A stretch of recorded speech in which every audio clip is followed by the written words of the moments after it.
My son-in-law laughed in my face at dinner and told me my catering business was only good for bake sales. He had no idea my little business was built on a foundation of decades as an executive chef for kings and CEOs. I just smiled. He would get a call on Monday from his own CEO announcing the new head of their executive dining services, me. Before we dive into this intense story, please take a moment to subscribe to the channel so you don't miss what happens next. We'd also love to know where you're all tuning in from. Let us know in the comments. The clinking of cutlery on porcelain was the only sound for a long moment.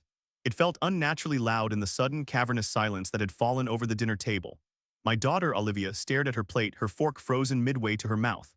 My son-in-law, Liam, leaned back in his chair with a smirk, the very picture of self-satisfaction. He had just detonated a small, precisely aimed explosive in the middle of our family dinner and was now admiring his handiwork. "Stick to bake sales, Thomas," he repeated, in case I hadn't heard his pronouncement clearly enough the first time. He chuckled, a dry, dismissive sound. "You really think your little catering business could handle a corporate event for a company like Innovate Corp? It's a different league." I felt the heat rise in my cheeks, a hot tide of anger and humiliation. I am not a man easily rattled. At 56 years old, I've navigated the high-pressure kitchens of five-star hotels, served demanding dignitaries without blinking, and managed teams of over 100 staff during chaotic holiday seasons. I've faced down suppliers who failed to deliver and chefs who thought they knew better. But this was different. This wasn't a professional challenge. It was a personal jab, delivered with casual cruelty by the man my daughter had married. My business, Signature Catering, was not little. It was boutique, it was exclusive, it was the culmination of a lifetime of culinary expertise, a passion project I'd started after my wife Helen passed away. It was my way of reclaiming my time, of doing the work I loved on my own terms. To Liam, anything that didn't involve a corner office on the 40th floor and a team of subordinates was little. He was vice president of marketing at Innovate Corp, a sprawling tech firm known for its aggressive market tactics and apparently its arrogant executives. He was good at his job, I had no doubt. He wore his success like a tailored suit, expensive and slightly too tight around the shoulders. He often talked about a major end-of-year gala his company was planning, a massive event to woo investors and celebrate their market dominance. I had made the mistake of trying to connect with him, to show interest in his world. "I hear you're still trying to find a vendor for the big gala," I'd said casually, refilling his wine glass. "If your people are running into trouble, I have some capacity in December. We handle large-scale events." That was my error. I had offered a hand and he had slapped it away. I looked across the table at Olivia. Her expression was pained, a silent plea for me to let it go, to not escalate. She was trapped, as she so often was, between the quiet, steady father she had grown up with and the flashy, ambitious man she now loved. She hated conflict and Liam seemed to thrive on it. I picked up my own wine glass, swirling the deep red liquid, watching it coat the sides. I held it up to the light, a trick I used to center myself, to force a pause before I spoke. I could have listed my credentials. I could have reminded him of the Michelin-starred chefs who had trained under me. I could have mentioned that a little event I'd catered last month was for the governor's private reception. But I didn't. A different idea, cold and sharp and clear, was beginning to form in my mind. It was an idea that promised a far more satisfying response than a simple verbal comeback. Liam operated in a world of power plays and strategic positioning. He had just made a move, assuming I wasn't even a player on the board. He was about to learn that I played a different game entirely, on a level he couldn't yet comprehend. I took a slow sip of my wine, letting the silence stretch until it became uncomfortable for him, not for me. Then I lowered the glass, met his smug gaze with a calm, neutral expression, and changed the subject. "Olivia," I said, my voice even, "did you ever get that leak in the guest bathroom fixed?" Liam's smirk faltered. He was expecting a fight, an argument, a defense. He was prepared for me to be flustered. He was not prepared to be ignored. My refusal to engage threw him off balance, and for a brief second, a flicker of confusion crossed his face. Olivia, grateful for the lifeline, jumped into a long explanation about plumbers and invoices. The rest of the dinner passed in a blur of polite, meaningless chatter, but beneath my placid exterior, the plan was taking root. Liam saw me as a small-time baker. Fine, he would soon find out what this baker was capable of cooking up. The humiliation he had served me was a dish best served cold, and I was, after all, a patient chef. The sting of his words wasn't just an insult, it was a catalyst. The betrayal was worse than his arrogance because it came from a man who was supposed to be family. The drive home was thick with an unspoken tension. Olivia was behind the wheel of my car, her knuckles white as she gripped the steering wheel. I usually drove, but she had insisted, perhaps as a small penance for her silence at the dinner table. We lived in the same city but in different worlds, she and Liam in a sleek modern downtown condo, and I in the quiet tree-lined suburban home where she had grown up, the house that was still filled with the ghost of her mother's laughter. "Dad, I'm sorry about Liam," she finally said, her voice small. "He gets like that sometimes, he doesn't mean it the way it sounds."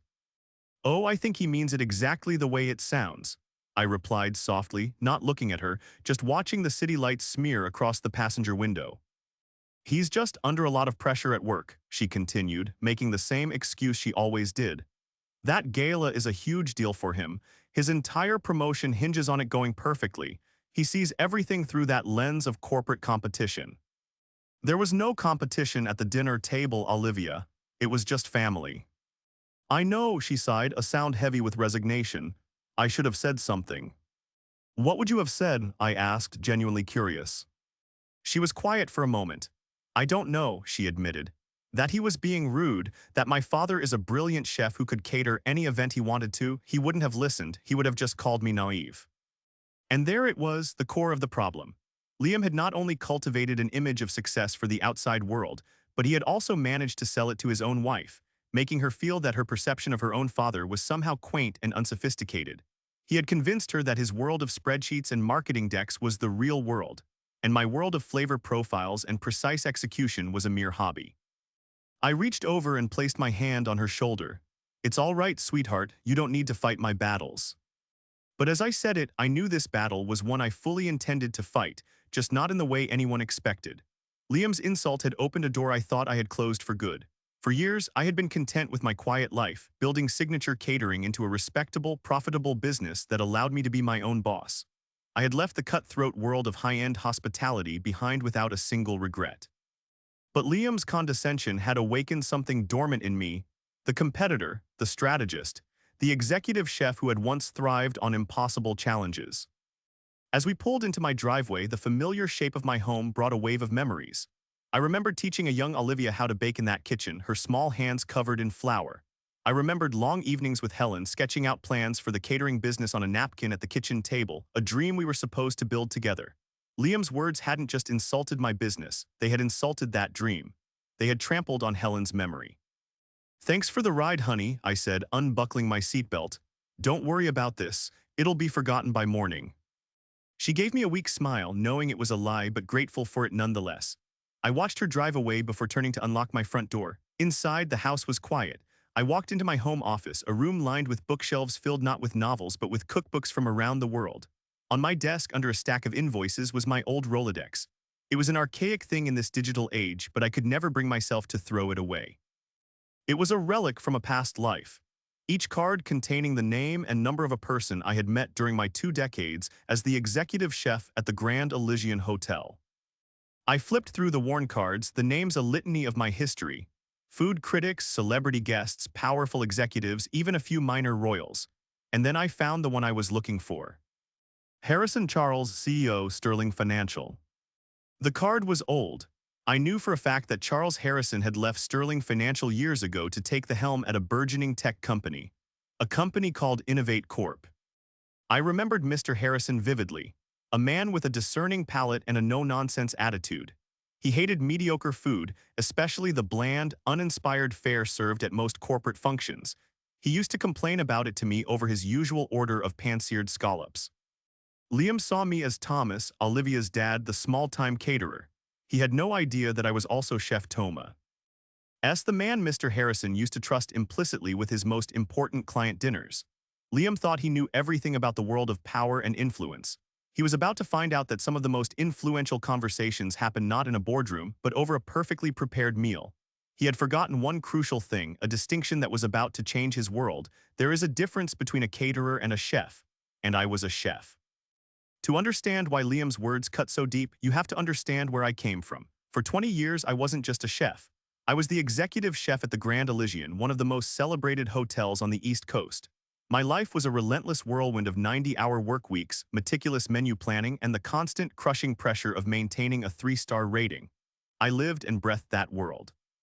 My domain was a sprawling stainless steel kitchen that ran with military precision.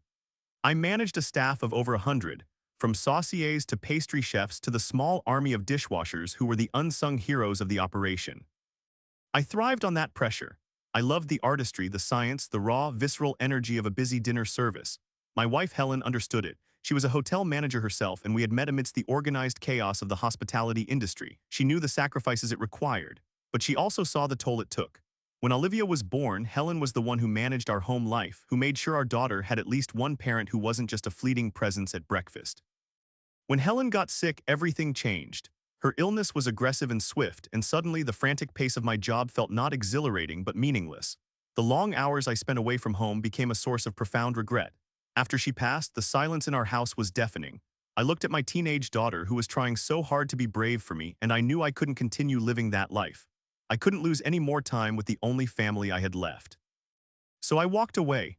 I resigned from my post at the Grand Elysian, a move that shocked the culinary world. I took my savings, my reputation, and my grief, and I poured all of it into a new dream, Helen's dream, signature catering. The idea was to bring the quality and artistry of a five-star restaurant directly to people, but on my own terms. No more missed birthdays. No more falling into bed exhausted at 2 a.m.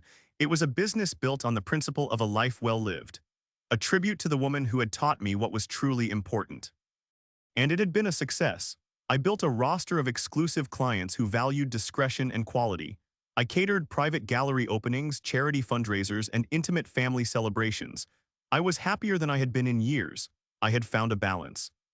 Then Olivia met Liam's. From the very beginning, I could see the ambition burning in him. It was a familiar fire. I had seen it in countless young chefs trying to claw their way up the ladder. But Liam's ambition lacked the foundation of passion that I respected. It was all about the optics, the titles, the symbols of success. He wasn't interested in building something, he was interested in acquiring it. His digs at my profession started small. At first, they were couched as jokes.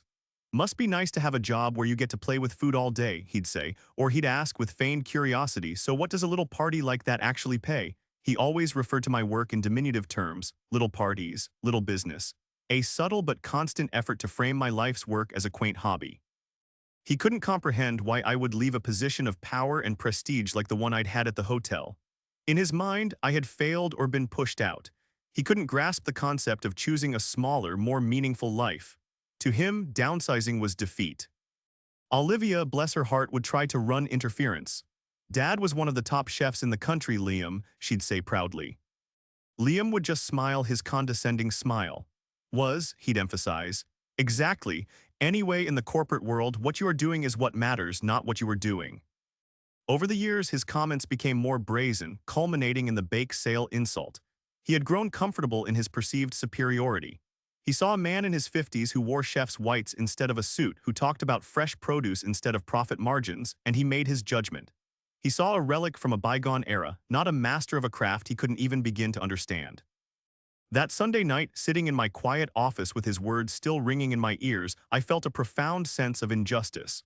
He hadn't just insulted me, he had insulted my choices, my sacrifices, and the memory of the woman who inspired them. He had dismissed a life built on passion and integrity as insignificant. That was the true conflict, it wasn't about proving my catering business was good enough. It was about defending the very principles upon which I had rebuilt my life. Liam, with his shallow definition of success, was the antagonist not just to me, but to everything I valued. He was a walking, talking embodiment of the world I had deliberately left behind. And I realized, with a clarity that was almost frightening, that I was going to have to re-enter that world, just for a little while, to show him what real expertise looked like. Monday morning arrived with the pale, determined light of early autumn. The sting of Liam's insult had cooled overnight, solidifying into something hard and purposeful. There was no more anger, only a quiet, resolute focus. I felt like I was back at the Grand Elysian, hours before a major state dinner, the calm before the storm of preparation. I skipped my usual morning routine of visiting the local market. Today's work wouldn't involve fresh produce, but something far more strategic. I made a pot of strong black coffee, took it to my office, and sat down at my desk. The card for Charles Harrison was sitting right where I had left it. The number was for his old office, but I knew his executive assistant, a wonderfully efficient woman named Margaret, had followed him from Sterling Financial to Innovate Corp. If anyone could get me through to him, it was her. My heart hammered against my ribs as I dialed the main number for Innovate Corp. It felt strange, like stepping into a foreign country.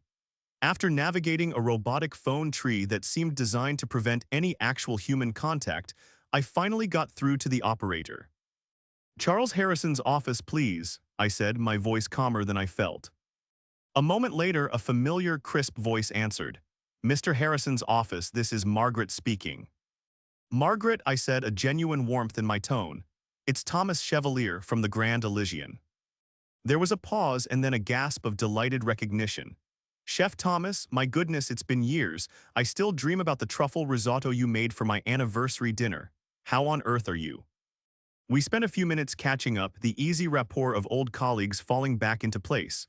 This was the first step, the reconnaissance. I was re-establishing an old alliance. Finally, I got to the point. "Margaret, I know how busy he is, but I was hoping to get just 15 minutes of his time. I have a business proposal I believe he specifically would be very interested in.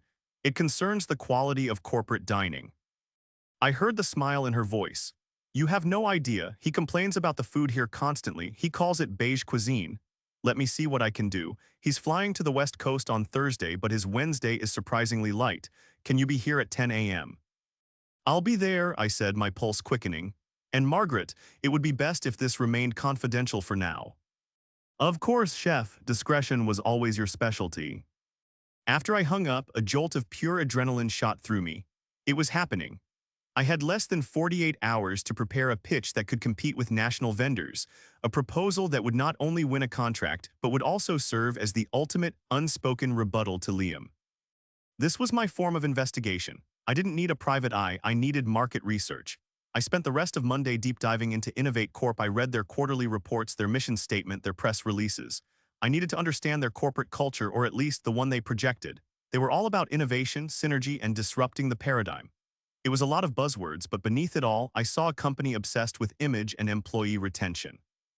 They wanted to be seen as a premier place to work. That was my angle. My pitch wouldn't just be about food, it would be about talent acquisition, morale, and productivity. A high-end dining experience wasn't a perk, it was an investment in their most valuable asset, their people. On Tuesday, I transformed from a strategist into a chef. I didn't just write menus, I crafted culinary experiences. I designed a 4-week rotating menu for the executive dining room focusing on seasonal, locally sourced ingredients. I planned a global cuisine day for the main cafeteria, a wellness Wednesday with healthy, vibrant options, and a farm-to-desk lunchbox service. I costed everything out with ruthless efficiency, leveraging my long-standing relationships with suppliers to get quotes that would be competitive yet profitable. I created a stunning visual presentation, with high-resolution photos from my portfolio, elegant plates of food that looked like works of art. I included testimonials from past clients, the governor, the museum director, the CEO of a luxury brand. By Tuesday night, my office looked like a campaign headquarters. Spreadsheets, menu drafts, and architectural sketches of their kitchen. Layout which I'd found online were laid out across every surface. I was exhausted but exhilarated. I hadn't felt this surge of creative energy in years. I was no longer just Olivia's dad. I was Chef Thomas Chevalier again, and I was preparing for war. As I packed my leather portfolio, a thought struck me. My initial plan was just to prove a point to Liam, but somewhere in the heat of creation it had become more than that. I looked at the proposal, the beautiful menus, the thoughtful logistics, the vision for a better workplace. I was proud of it. I wanted to do this. I wanted to build this. The initial spark might have been revenge, but the fire was now pure, unadulterated passion for my craft, and that I knew was my secret weapon. Liam, with all his corporate cunning, could never compete with that. The Innovate Corp headquarters was an imposing tower of glass and steel that seemed to pierce the sky. It was a monument to modern ambition, cold and impersonal. As I walked into the lobby, I felt a flicker of the intimidation it was designed to inspire. Men and women in sharp suits moved with brisk, urgent energy, their faces illuminated by the glow of their smartphones. It was Liam's world, and I was an outsider. I gave my name to the receptionist, and a moment later, Margaret appeared. She greeted me with a warm hug, a small island of humanity in this sea of corporate anonymity. "He's so looking forward to this, chef," she whispered as she led me to the elevator. "He's been in a foul mood all morning about the budget meeting. You might be the highlight of his day."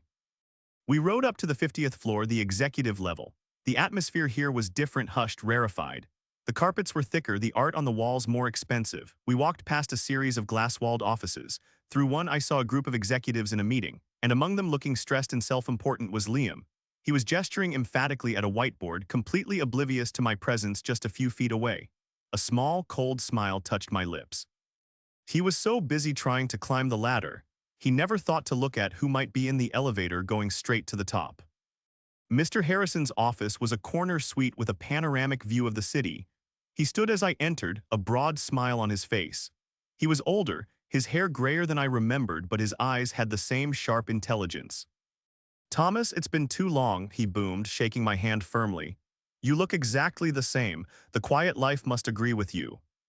"It has its moments, Charles," I said. "Thank you for seeing me." "Nonsense," he waved me to a chair. "Margaret said you had an idea that could save me from another year of eating cardboard chicken. I'm all ears." This was the first confrontation, the professional reveal. There was no shouting, no drama. It was a quiet, deliberate presentation of competence. For the next 20 minutes, I walked him through my proposal. I didn't just show him menus, I told him a story. A story about a company that valued its employees enough to feed them well. A story about how a shared meal could foster collaboration and build morale. I spoke his language, translating culinary concepts into corporate benefits. "This isn't just catering, Charles," I explained, sliding a photo of a beautiful, vibrant salad across the table. "This is a strategic investment in your company culture. The war for talent is fierce. The best people can work anywhere. You need to give them a reason to want to be here." He listened intently, nodding, his sharp eyes missing nothing. He picked up my sample menus, his fingers tracing the descriptions. "Pan-seared scallops with a saffron risotto," he read aloud, a nostalgic look on his face. "You remembered." "I remember every client's favorite dish, Charles." He leaned back in his chair, steepling his fingers. "The company we currently use is a national conglomerate. They have the scale, the infrastructure. You're a boutique operation. How can you possibly handle the logistics for a campus of 5,000 employees?" It was the question I was waiting for, the corporate version of Liam's little business insult. "I wouldn't try to," I said calmly. "My proposal isn't to take over the entire campus cafeteria. That's a game of volume, not quality, and I won't sacrifice quality.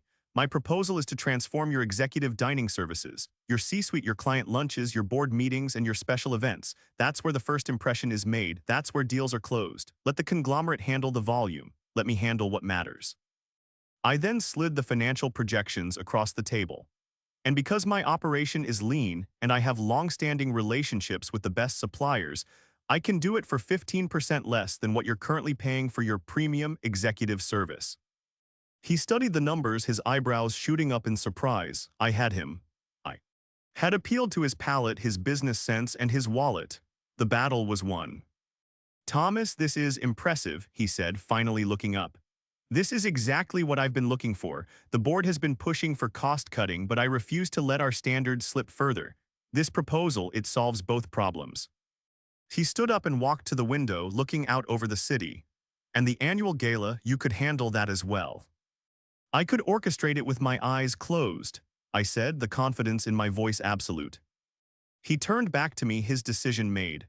"All right, Thomas, draw up the contract. I'll have my legal team review it, but consider it a done deal. You'll be our new Director of Executive Culinary Services. When can you start?" My heart leaped, but I kept my composure.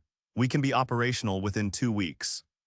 We shook hands, a silent agreement passing between two old professionals. As Margaret escorted me out, I felt a profound sense of vindication. It was clean. It was decisive. On the way down in the elevator, I allowed myself a small, triumphant smile. The first reveal was complete. The next one, however, would be far more personal.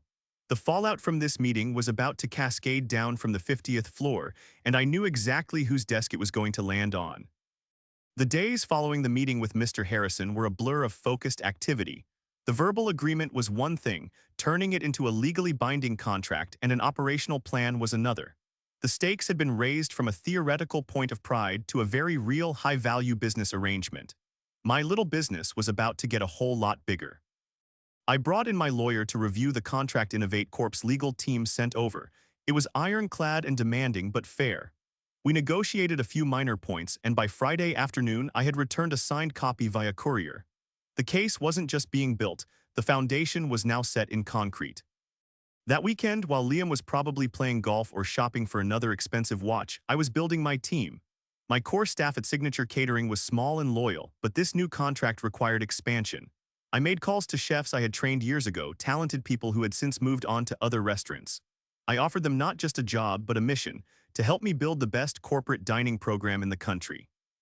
To my surprise and relief, two of my most trusted former sous chefs agreed to join me immediately. They were tired of the relentless grind of restaurant life and excited by the new challenge. On Saturday, I took a drive to the Innovate Corp campus. It was quiet, deserted for the weekend. I parked in a visitor spot and just looked at the buildings. I wasn't there to gloat, I was there to plan. I walked the perimeter, studying the service entrances, the loading docks, estimating the flow of people during a busy lunch hour. I was a general surveying the battlefield before the troops arrived. This was real now. Failure wasn't an option. The weight of the contract, of the promises I had made to Mr. Harrison and my new team, settled on my shoulders. It was a heavy but satisfying burden. The tension in my own home was palpable. I hadn't told Olivia anything yet. She had called a few times, her voice strained. She knew something was off. I had been polite but distant, consumed by my work. She likely thought I was still stewing over Liam's comment, and in a way I was, but I was no longer stewing, I was simmering, reducing the complex emotions of that night into a potent, concentrated sauce. The final piece of my plan was timing. Mr. Harrison had told me he wanted to announce the new partnership at his Monday morning executive briefing. He believed in celebrating wins and thought it would be a great morale booster to kick off the week. He asked if he could announce my name, and I agreed. I wanted Liam to hear it directly from his own CEO. Sunday evening, I sat in my quiet living room, a glass of wine in my hand, the signed contract sitting on the coffee table. The house was filled with the ghosts of the past week, the frantic energy of planning, the thrill of the deal, the deep, resonant satisfaction of my secret victory. I felt a pang of guilt about Olivia. She was going to be blindsided, caught in the crossfire of a battle she didn't even know was being fought. But it was necessary. For her to truly understand the dynamic of her marriage, she needed to see Liam's reaction when his carefully constructed world was shaken. I thought about Liam, likely sitting in his pristine condo, reviewing his talking points for the Monday meeting, completely unaware that his father-in-law had just outmaneuvered him in his own territory. He had underestimated me at every turn. He saw me as a simple man with a simple business. He never imagined I had the connections, the skill, or the audacity to make a move like this. My case was built not on anger but on competence. My revenge was not a fiery confrontation but a quiet demonstration of excellence. I had laid the trap, baited it with professionalism, and all that was left was for it to be sprung. As the sun set, I raised my glass in a silent toast, to Helen, to new beginnings, and to the lesson in humility that was scheduled to be delivered at 9 a.m. sharp the next morning. The stakes were no longer just personal, they were professional, financial, and now irreversibly familial. Monday morning, I was in my own kitchen by 6 a.m., not out of necessity but out of habit. The familiar rhythm of chopping vegetables and simmering a stock was calming. It was the eye of the hurricane. Outside my quiet suburban home, the city was waking up, and on the 50th floor of the Innovate Corp Tower, my son-in-law was walking into an ambush he didn't even know was set. I could picture the scene perfectly. The executive boardroom, a long mahogany table polished to a mirror shine. The senior vice presidents, Liam among them, sipping coffee from porcelain cups, their laptops open. Mr. Harrison would be at the head of the table, commanding the room with his easy authority. They would go through the usual agenda: sales figures, marketing reports, project updates.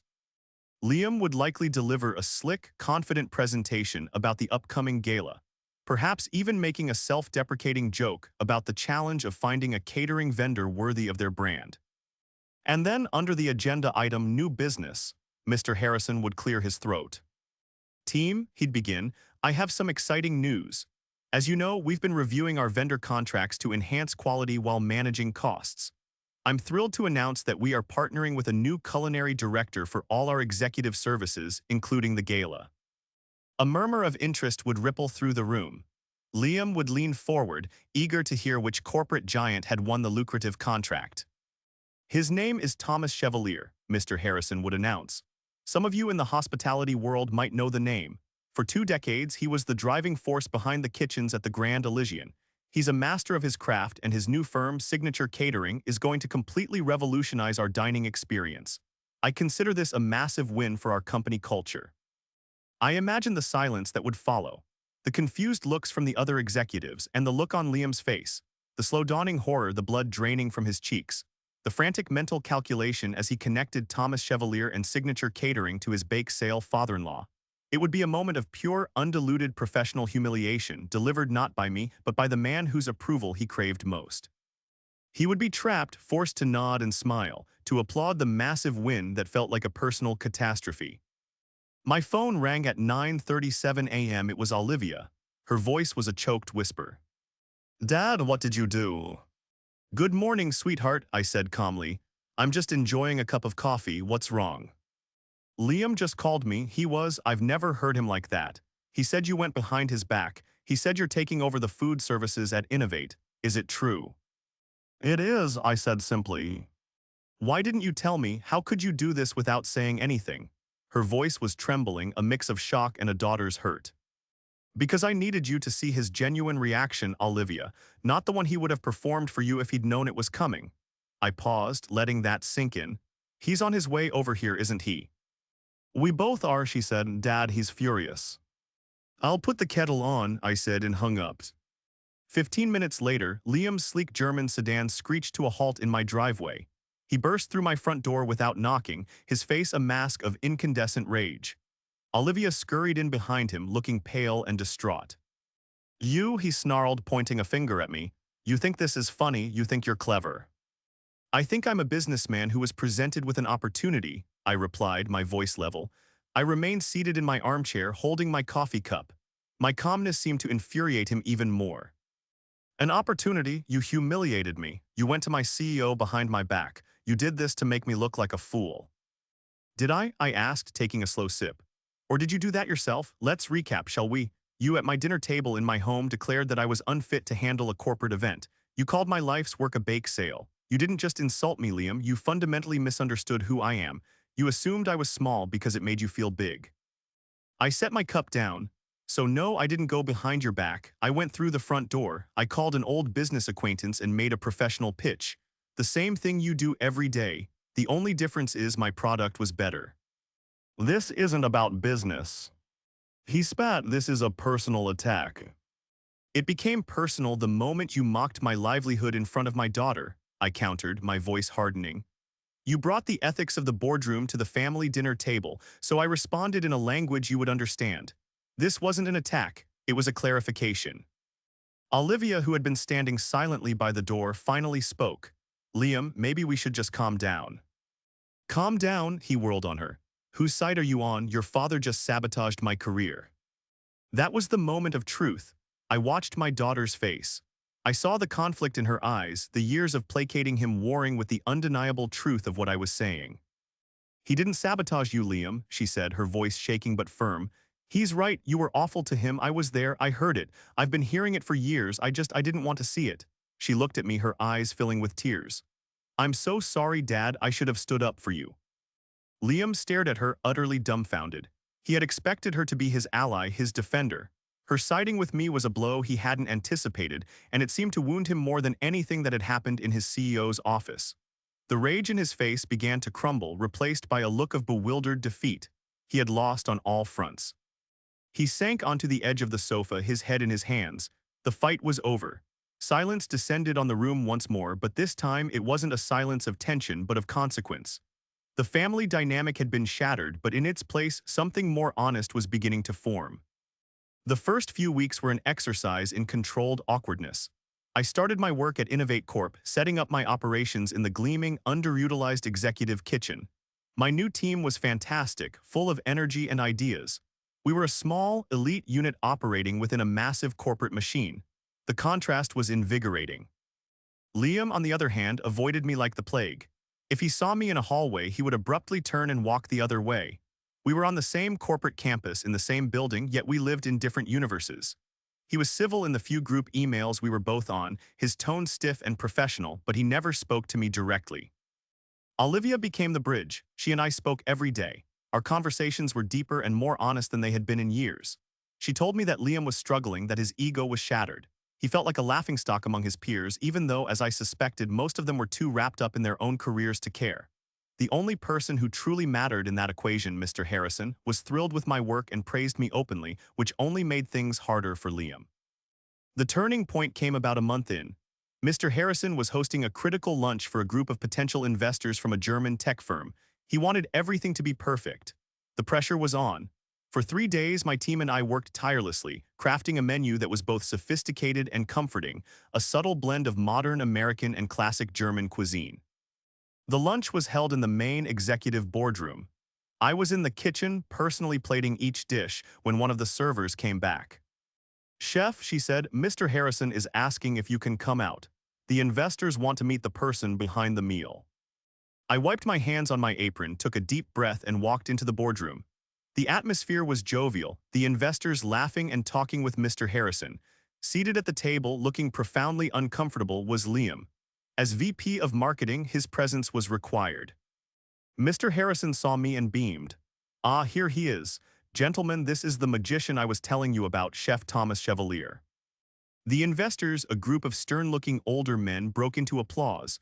One of them stood up and addressed me in German-accented English. "Chef, that was, without a doubt, the finest meal I have ever had on a business trip. The sauerbraten was better than my own mother, a true artist." I smiled and thanked them, feeling the familiar warmth that comes from genuine appreciation. As I spoke, my eyes met Liam's across the table. For the first time, I didn't see anger or arrogance in his expression. I saw something else, a flicker of understanding. He was finally seeing me not as his wife's father, but as a professional commanding respect in his own arena. He was witnessing firsthand the skill he had so casually dismissed. He had to sit there and watch his own CEO and a table of powerful investors praise the man he had called a bake sale caterer. It was a more potent lesson than any argument we could have had. That evening, my doorbell rang. It was Liam alone. He stood on my doorstep looking smaller and younger than I had ever seen him. "Can I come in?" he asked quietly. I stepped aside and let him in. He stood awkwardly in the foyer for a moment before speaking. "I was wrong," he said, his voice barely above a whisper. He wouldn't look at me. "What I said at dinner and all the other times, it was wrong. I saw you today. In that meeting, I get it now." He finally lifted his head, and his eyes were full of a shame that seemed genuine. I was arrogant, and I was jealous. That last word hung in the air, surprising me. Jealous? Of what? I drive a 10-year-old car and spend my days in a kitchen.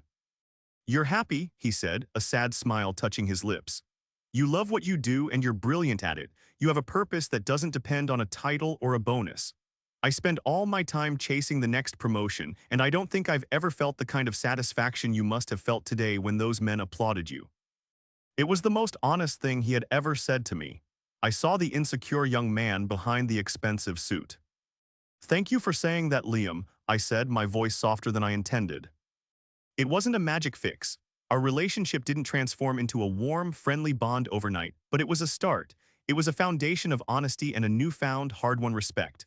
Olivia and I grew closer than ever, our relationship fortified by the storm we had weathered. My business flourished under the Innovate Corp contract, and the success was sweeter than I could have imagined. Sometimes, at the end of a long day, I sit in my quiet house and think about that fateful dinner. Liam's insult, intended to wound, had instead become a gift. It had pushed me out of my comfortable world and reminded me of who I was and what I was capable of. He had meant to put me in my place, but instead he had helped me find a new one. And for that, in a strange and unexpected way, I was grateful.